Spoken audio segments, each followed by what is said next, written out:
The unbreakable mind, the world watched in silence as the alien ship hovered above the Pacific Ocean. It was not attacking, not firing, just floating like it was waiting. Nations gathered, weapons armed. Satellites locked on target, but no one dared to fire first. Then the message came, not through radio, but directly into the minds of every leader. We do not seek war. We seek one human. Send him alone. That human was Ethan Cross, former soldier, decorated for bravery. Now living in quiet isolation on the edge of Alaska, he had no family, no friends, and no reason to say yes. But when they showed him the message, he just nodded once and said, "I'll go." He was taken to a sleek jet and flown toward the alien craft. A bright white beam pulled him up as the jet circled below. He didn't scream, didn't struggle, just kept his eyes forward and hands steady. He landed softly in a cold silver room filled with glowing symbols. And there, standing in the center, was Myra. She looked human, but wasn't. Her skin had a faint shimmer. Her hair was a cascade of silver-blue threads. But her eyes were not natural. They glowed with a soft purple light. Moving like waves in a storm, she smiled, slowly, like someone who had waited a long time for this moment. "Welcome, Ethan Cross," she said, her voice like music. "I've been waiting to test you." Ethan narrowed his eyes. "Test me, how?"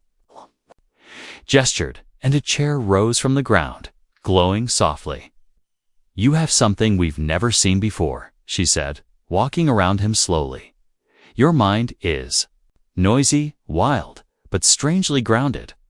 "I call it stubbornness," Ethan said, smirking as he sat down. "Now what? You gonna scan me?" Myra placed a hand on his forehead. The world around him shifted, colors bled into air, shapes twisted. Memories flooded forward his childhood, pain, war, fear, but still, Ethan didn't blink. His hands stayed relaxed, breath steady, eyes locked on hers. "I see your memories," she whispered, "but I can't touch them. Why?" Ethan smiled again, "Because they're mine." Myra pressed harder, her glowing eyes flickering. The symbols on the walls pulsed brighter as she dug deeper. Still nothing, no control, no influence. She sent waves of emotion, false fears. Echoes of loss, but Ethan's mind didn't bend. Instead, he leaned forward and asked calmly, "Do you do this with everyone you meet?" She stepped back, her expression unreadable. No one has ever resisted the hypnos ritual. Ethan stood, slow and calm. "Maybe you've never met someone with a reason to stay awake." She stared at him. This human, who wasn't gifted, wasn't enhanced, wasn't trained in mental combat, yet stood unshaken. Behind her confidence, a flicker of something else, from uncertainty. She had trained her whole life to master the mind, but now hers was the one filled with doubt. Ethan walked to the window, looking out into the stars. "You came all this way to find me, and I still don't know why."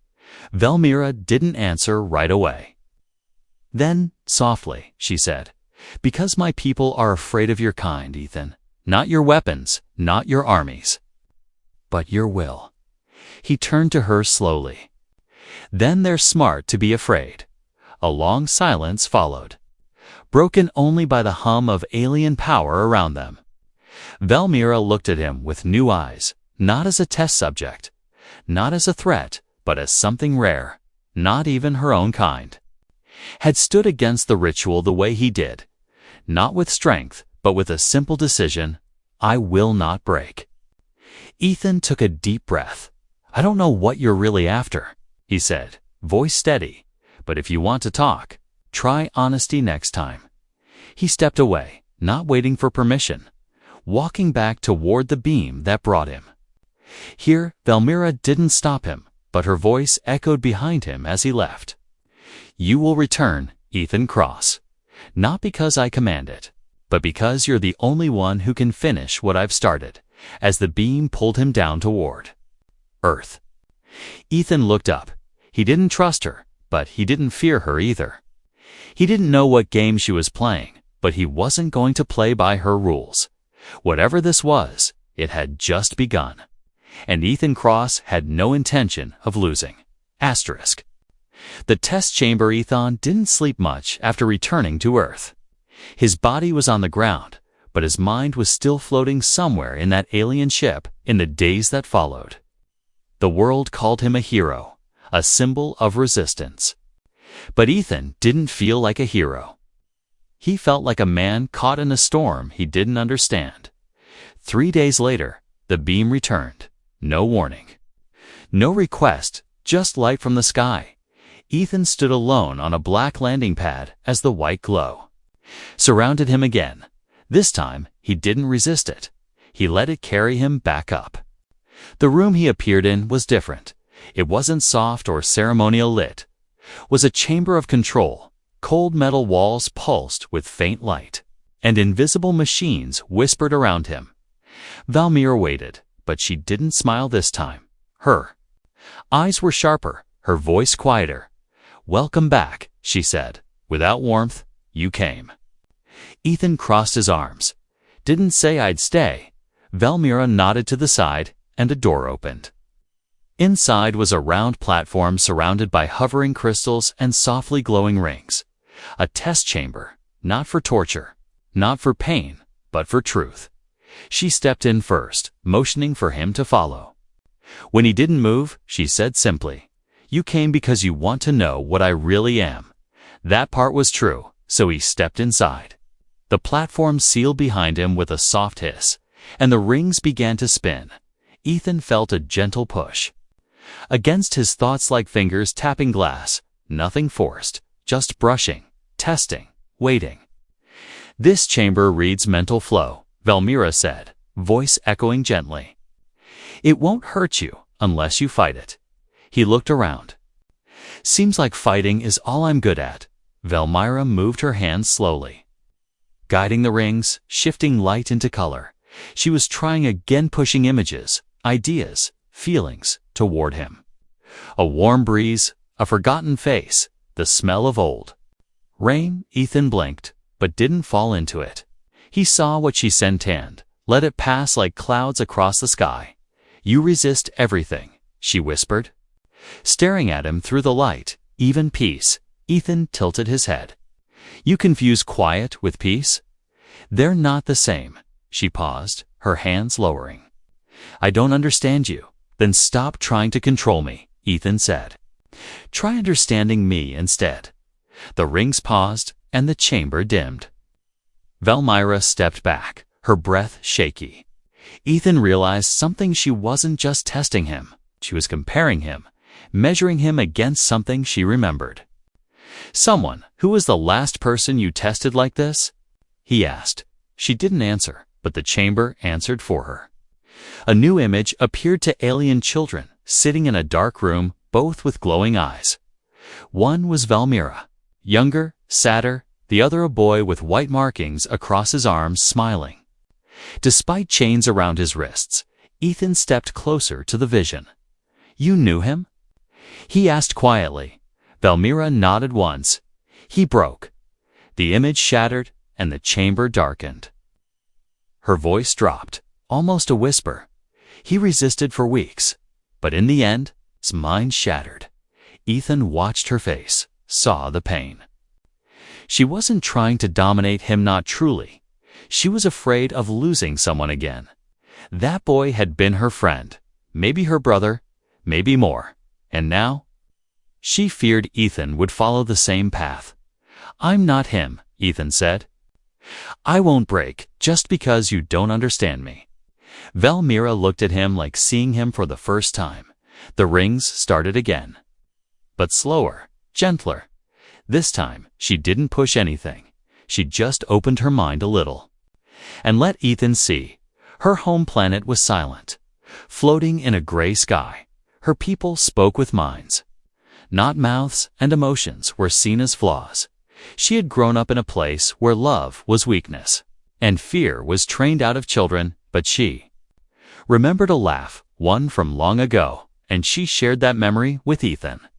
A small act of trust, quiet and brave. Ethan let it in. He didn't comment, didn't joke, just stood with it. He understood the weight of memories. Not all pain comes from violence. Some comes from silence. And Velmyra had lived with silence her whole life. The test chamber powered down. She stepped forward, slowly, carefully. "You didn't resist this time," she said. Ethan shrugged. "You didn't force it." She looked at him, then offered her hand not as a commander, but as an equal. "Tomorrow, I show you why I really brought you here." Ethan didn't take her hand, but he nodded once. For now, that was enough as the chamber opened and he walked out. The room behind him stayed quiet, but something had changed. This wasn't just a test anymore. This was a connection neither of them expected. The hidden memory Thon woke up in a room that wasn't his. Soft lights above him blinked slowly, casting purple and silver shadows across the ceiling. He sat up slowly, feeling no pain, but something was off. He remembered walking out of the chamber, and then nothing. Now he was here, in a chamber that felt like a dream caught between two worlds. The bed was warm, the air was calm, and there were no restraints, but Ethan still felt trapped. Not by walls, but by thoughts, the kind that weren't his. Sound came from the wall, soft like wind and memory. Then the walls rippled, and a vision formed. Not a recording, not a projection, but a dream playing right in front of him, and it wasn't his. He saw a child standing on cold black tiles. The child's skin shimmered like moonlight, eyes glowing bright to bright. A voice called from above. Cold and sharp. Again, it ordered. The child flinched, then raised her hand, trying to move a floating stone across the room. It trembled, then cracked. A whip of light struck her back. Again, the voice repeated, with no mercy. Ethan's breath slowed. He knew that child. It was Velmyra. The dream shifted again. Now she sat alone in a cage of thoughts, no walls. Just silence. A boy sat across from her, also young, with bright white markings down his arms. He smiled, not with his lips, but with his mind. "You're not broken," the boy said. "They want us to be quiet, so they never hear us scream." And then, just like that, the vision vanished. Ethan was alone again. But he felt something heavy inside his chest, not pain, but sorrow, sorrow that wasn't his. The door slid open and Velmyra entered. Not wearing her formal robes, she wore a simple silver wrap, no symbols, no armor, just honesty. She looked at Ethan with guarded eyes. "You saw it," she said quietly. "I didn't ask to," Ethan replied, standing slowly. "I didn't even sleep, but I dreamed, Velmyra." "Step closer." "I didn't mean to show you. Not like that." Ethan's jaw tightened. "Then, why did I see what you buried?" She didn't answer right away.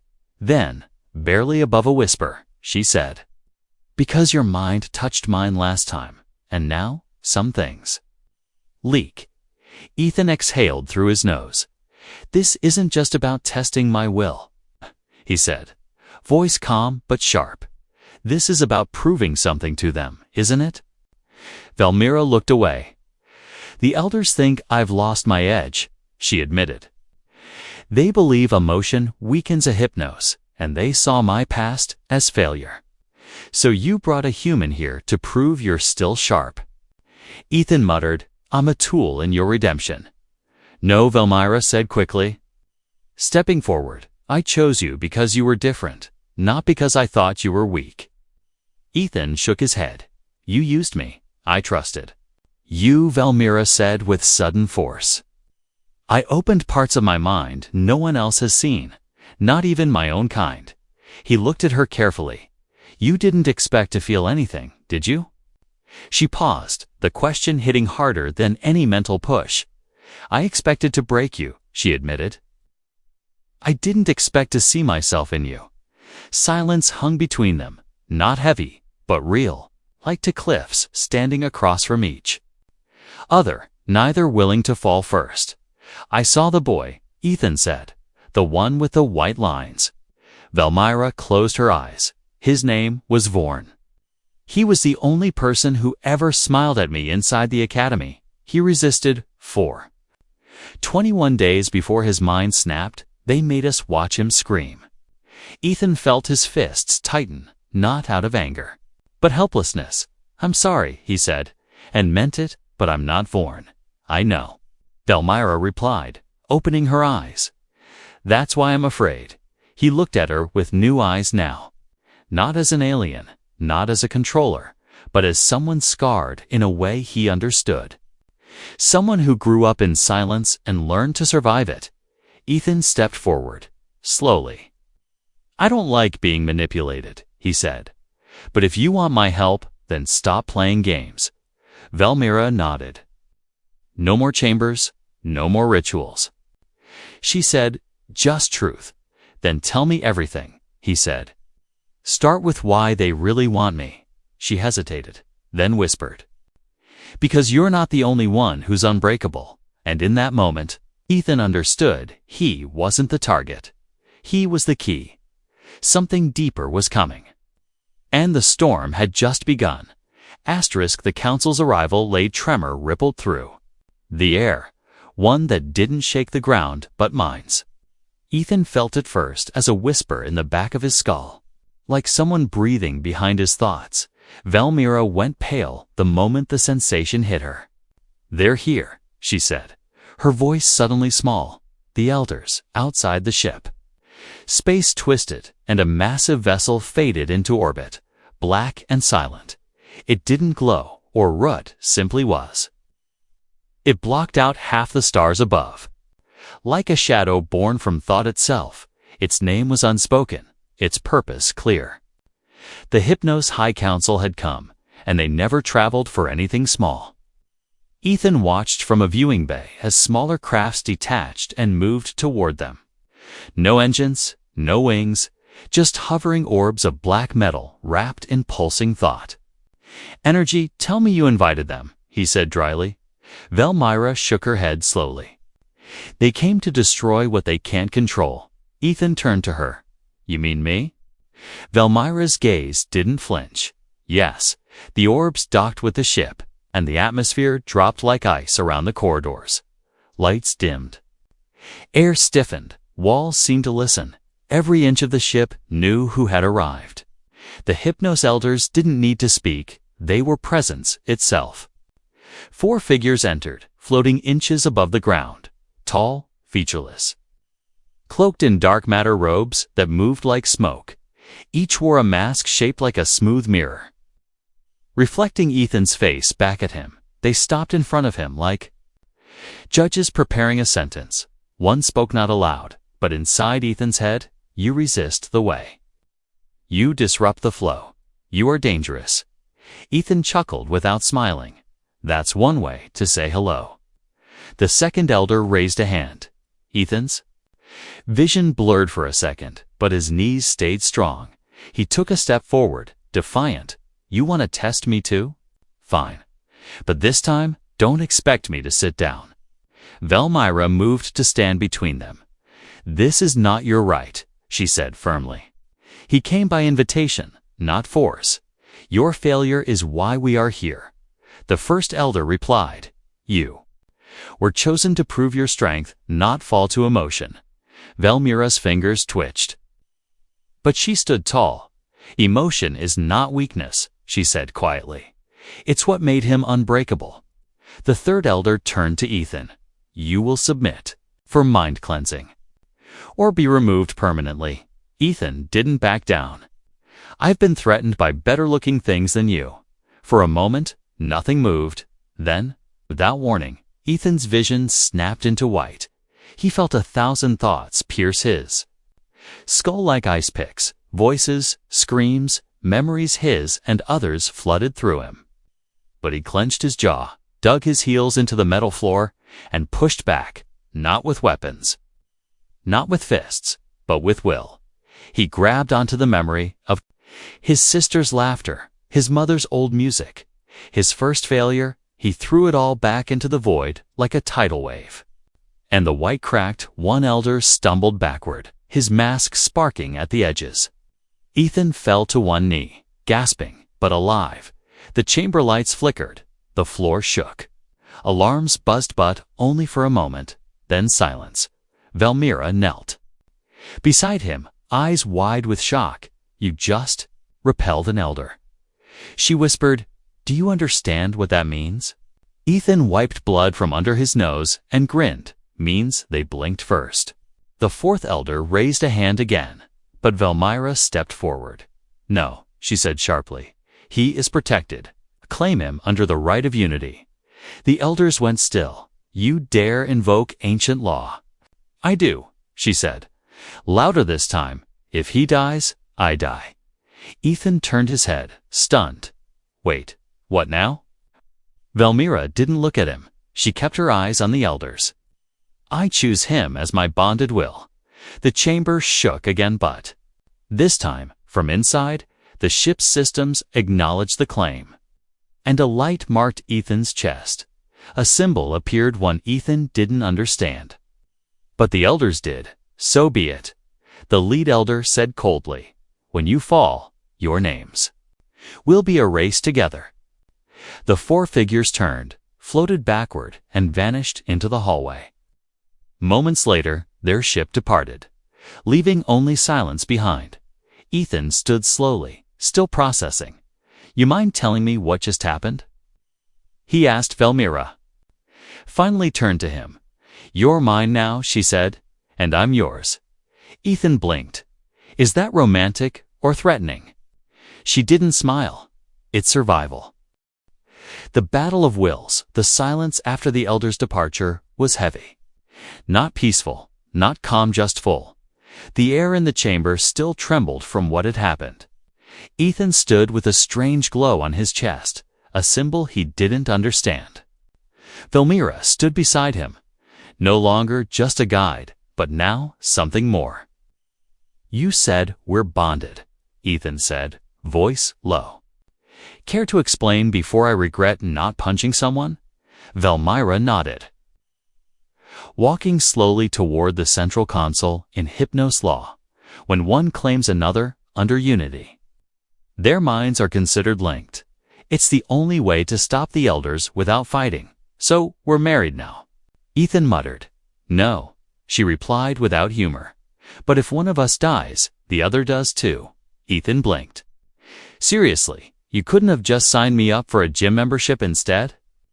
Velmira didn't laugh. She stared at the glowing ring hovering above the console. "They will come back," she whispered.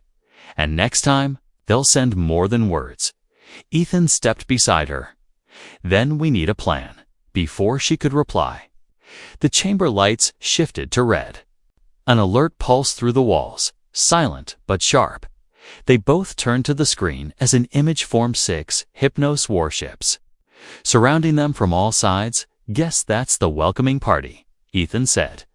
"They're not here to welcome," Velmira said darkly. "They're here to erase us." The ship shuddered. Not from attack, but from pressure. A psychic wave was building around them, unseen but powerful. It wasn't missiles or lasers, it was thought. Concentrated and weaponized, the elders had returned in spirit, pushing their collective will into the ship. Trying to crush Ethan's mind from the outside, he dropped to one knee, head pounding. The walls groaned like metal under strain. Memories surged into Ethan's mind, some real, some fake, all twisted. He saw his childhood burn, his friends scream, his hands stained with things he never did. It was illusion, but it hurt. Velmira reached for him, but she too fell back, her own mind splitting under the weight. "We have to sync," she gasped. "Let me in fully this time." Ethan looked up, barely able to speak. "Do it," he said. She placed both hands on his temples, and her eyes flared with bright, violet light. In that moment, their thoughts fused, not side by side, but as one.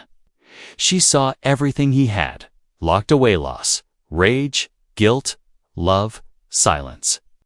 And he saw her entire life of training, of being shaped like a blade and broken like a tool. Together, they rose, bodies shaking, but minds locked.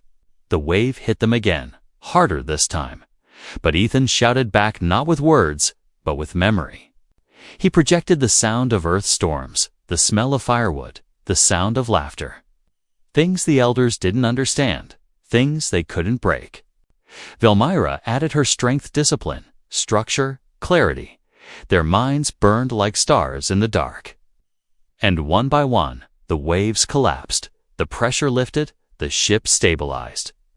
And alarms silenced. The screen showed the Hypnos warships.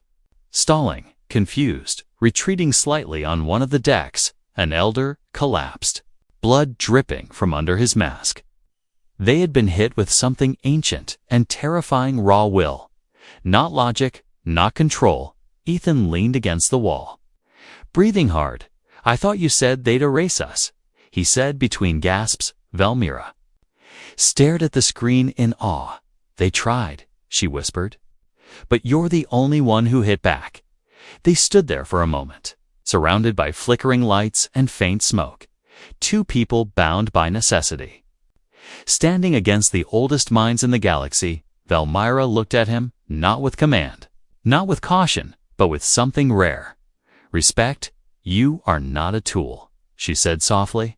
You are a fire. Ethan gave a tired smile. Then, I hope they brought marshmallows, but neither of them laughed, because they both knew wasn't over. This was only a warning. The real storm was coming, and they would have to burn brighter than ever to survive it. Asterisk the Hypnos rebellion. Stars shifted above as the Hypnos ships fell back. They didn't flee, but they hesitated, for the first time in centuries. They had encountered resistance, not from armies, not from technology, but from a human and an outcast working as one. Inside the ship, Ethan and Velmyra stood in silence. Their minds were raw, their bodies heavy, but neither of them wanted to rest. Because something had changed, something irreversible. The elders had shown weakness, and weakness spreads faster than any war. We have to leave orbit, Velmyra said, moving toward the console. If we stay, Earth becomes a target. Ethan nodded. Where to? She tapped the screen and a set of coordinates lit up. A planet outside Council control. It's where former Hypnos go to disappear. Ethan raised an eyebrow. You've got a hideout for rogue mind readers. Velmyra gave a faint smile. No, but I have allies who remember what freedom feels like. They entered the jump zone, and the ship folded into subspace. The journey didn't take long, but time felt heavy. Ethan sat near a window. Watching lights stretch into lines, his thoughts weren't quiet. They never were, but now. They echoed with something new, responsibility, when the ship emerged. A dusty red world came into view. Mountains pierced the sky like broken teeth. And hidden among them was a sanctuary, a network of caves, satellites, and sentient crystal towers blinked in silent welcome. This was the place where exiles lived, forgotten but not defeated. They landed quietly. And Velmyra led Ethan down. Into the mountain, eyes watched them from the shadows, aliens of many forms, each bearing the same mark. A small silver triangle burned into their skin, the symbol of the cast out, those who refused to follow the Hypnos code. In the center of the sanctuary stood a circular hall filled with whispering minds. When Ethan entered, the voices stopped. Dozens of former Hypnos agents turned toward him, their gazes filled with disbelief. A human should not be here, should not have survived. Let alone one. This is Ethan Cross, Velmyra announced. He stood against the elders and made them bleed. Gasps moved through the room like wind. An old woman with crystal eyes stepped forward. You lie, she said calmly. No mind resists the elders and lives. Velmyra placed her hand on Ethan's shoulder. Then feel it for yourself. The woman reached out slowly, brushing Ethan's temple with 2 fingers. For a second, the air tensed. Then she stumbled back, eyes wide. It's true, she whispered. He is. Unchained whispers turned into cheers. Cautious but hopeful, Valmira raised her voice. The Hypnos rain is breaking, not because we have bigger ships, but because we remember, and because he reminded me of what we lost. Ethan stepped forward, not with speeches, but with clarity. I don't know your past, he said, but I know what it feels like to be pushed down and told to stay quiet. And I'm tired of watching powerful people silence others just because they can. The crowd stood still, hanging on every word. Ethan wasn't trained in leadership. But truth doesn't need training. It just needs someone brave enough to speak it. The rebels gathered quickly, plans forming from old memories and new courage. Valmira unlocked files that had been hidden for decades, weak points in Hypnos. Systems, old allies scattered across the stars, secret networks waiting for a signal. Ethan added something more, something unexpected: resilience. He showed them how humans trained under pressure, how they used emotions as weapons, not weaknesses. In less than 2 days, a rebellion was alive again, small at first, but louder than any scream the elders had ever feared. And at the heart of it stood a man who never learned how to bow. On the third night, Valmira stood beside Ethan atop a high cliff. Below, the sanctuary glowed with light and movement. They follow you now, she said. They follow you too. He replied, we didn't start this alone. She turned to him, the mountain wind playing with her silver blue hair. You could have walked away so many times. I still might, Ethan said with a grin. But not before we finish what they started. She didn't smile, but she stepped closer. You may not be Hypnos, she whispered, but your mind is stronger than any of us. Ethan looked out over the stars. They should have left me alone, he said. Now we're going to wake up the whole galaxy. And somewhere, deep in the black silence between worlds, the elders stirred. They felt the shift in the current, the fire rising in places they thought dead. For the first time, they understood. They hadn't just failed to break a mind, they had created a symbol. The mind that freed worlds. The stars above the rebel sanctuary no longer felt silent. They buzzed with unseen messages, shifting patrols, and distant alarms. Across the galaxy, the Hypnos Council tightened their grip, but it was already too late. The rebellion had begun, and it was spreading like wildfire through cold space. Ethan stood in the command chamber, eyes locked on a single point in space, the Hypnos core, a massive mental archive built not of stone or steel, but of living minds. It wasn't just their seat of power. It was their prison generator, their weapon, their memory. If we strike the core, Valmira said, we erase centuries of control. Ethan nodded slowly. You said they lock minds there? What happens if we shut it down? Valmira's eyes darkened. Everyone trapped will be free. But those who depend on the system will lose balance. Some might go mad. Ethan crossed his arms. Freedom always comes with risk. A stolen Hypnos transport took them into enemy space. Ethan sat in the back, quiet, remembering the faces of those who believed in him now, not as a soldier, not as a savior, but as a man who simply refused to break. Valmira sat across from him, her mind touching his gently. You're ready, she said. I don't feel ready, he replied. That's how I know you are. They slipped past defenses using Valmira's former access codes. The core was hidden deep inside a psychic storm, a swirling sea of thought energy. Only those born of Hypnos could walk through it. But Ethan wasn't born of them. He had become something new. They stepped onto a glowing bridge of memory, each step triggering visions.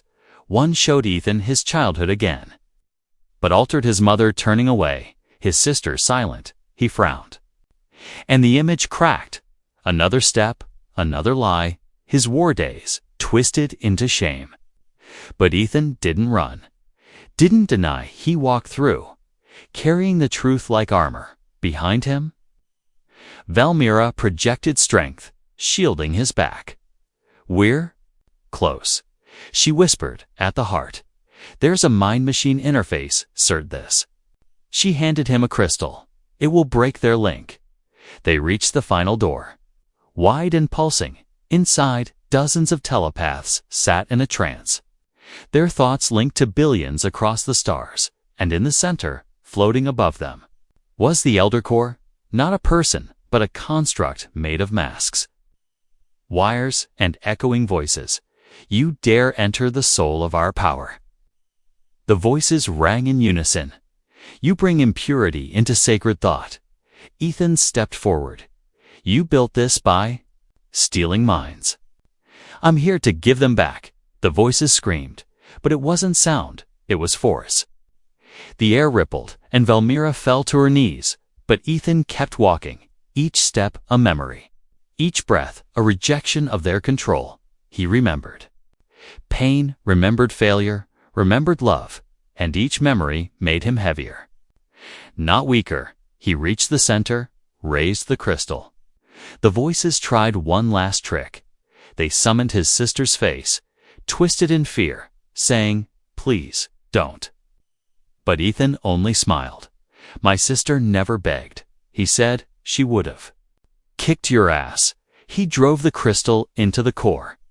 A blinding light burst through the chamber. The linked minds gasped and fell away from their trance. Across the galaxy, billions blinked as if waking from a dream. The mental chains shattered, the prisons opened, and silence turned to voices, real ones. Loud and free, the core imploded. Not violently, but with quiet surrender, like a dying lie giving way to truth. Ethan fell to his knees as Valmira caught him. "You did it," she said. Voice cracking. "No," he whispered. "We did, back in the sanctuary." News spread faster than light. Planets once ruled by fear lit up with celebration. Old Hypnos. Rebels lit signal fires in the sky. Elders across the systems fled. Hiding in silence they once ruled. Valmira stood on the highest balcony, looking at the stars. Beside her, Ethan leaned on the railing. "Arms crossed, they'll come again," she said softly. Ethan nodded. "Then we'll stand again." She looked at him, her voice like a breeze. "They told me to break your mind." Ethan glanced sideways with a smirk. "They should have told you I never liked following orders." And across the stars, in the places no map could name, children began to learn about a human named Ethan Cross, not a warrior of blades or bombs, but a man who walked through fire and came out unshaken, the mind that freed worlds, one memory at a time.